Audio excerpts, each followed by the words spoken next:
an article in this week's New York Times Magazine is drawing a lot of attention. The headline asks this question: does a more equal marriage mean less sex?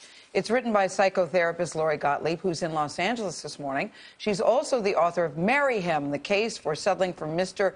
Good Enough. And here in Studio 57, I like that title, Sari Cooper. She's also a psychotherapist who works with couples, and she joins us in the studio. Good to see you both. Lori, I'm going to start with you in Los Angeles, because most people would think equal relationship means better sex life. But in your article, you wrote this: the very qualities that lead to a greater emotional satisfaction in peer marriages may be having an unexpectedly negative impact on these couples' sex lives. So at one point you said gender neutral has turned into gender neutered. What do you mean?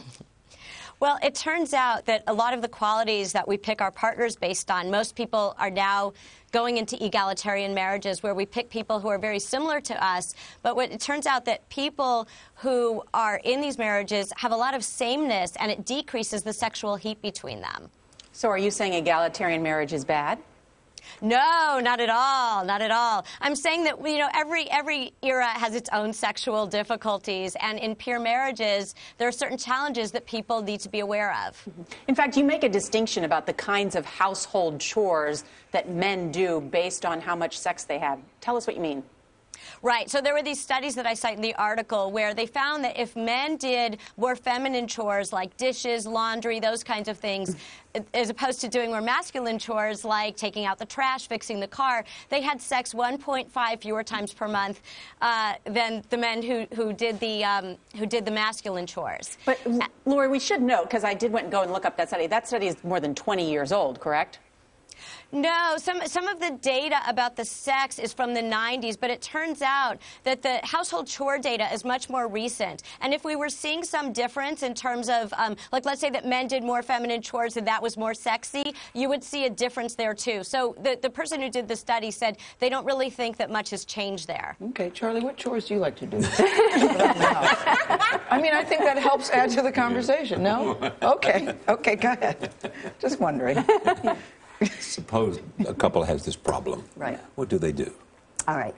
So what I thought was interesting about the article is it, first of all, brought up the conversation. And as a sex therapist, people come in to my office with sex as a problem. So this article didn't surprise you, though, did it? Not at all. In fact, the phone call I usually get is, my husband and I are best friends. We do everything together. We hardly ever fight. There's just one little problem. That's the initial phone call. And what I think the article really pointed out very beautifully in one of the clinical examples is when the husband came home from the gym and the wife said, you know, I was so turned on when I saw you getting into the shower with your hot, sweaty muscle. Yeah. And instead of going down, choosing sex by going towards that, instead, she focused on the clothes on the floor. And in that little moment, I thought was a beautiful example of what goes on between these couples. Right. Do couples, do you think that we have to, because one guy in the article also said, I know what a 50-50 marriage is, I don't know what a 50-50 sex life is. Right. And also in that article, I thought, you know, to your point, one man described, isn't it enough that I have semi-respectful sex with my wife? And I thought, semi-respectful sex. Exactly. Qu'est-ce que c'est? Well, so I think what's interesting about this article is that people differentiate between what they feel like they're allowed and entitled to do with their wife or husband out of due respect, and what they feel like they want to do or think about or fantasize in their brain. And that conversation does not take place. Which Sex is what begins in the brain, doesn't it?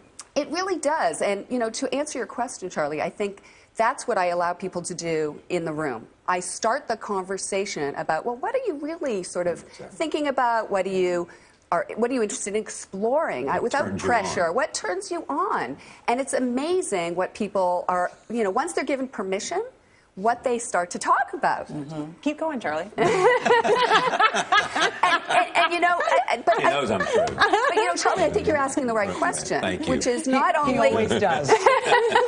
which is not only what turns you on, you know, husband or wife, but what turns me on. Can I just ask Lori really quickly, what's been the reaction to this article?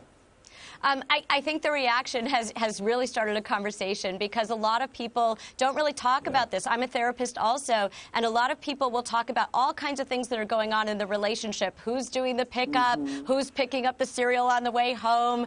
You know, what's going on domestically, but they're not, or what's going on even in their communication, but they're not communicating about sex. And I think it's good that you got people talking. Thank you, Lori Gottlieb. Good to see you, Sari Cooper. Thank you. Thank you.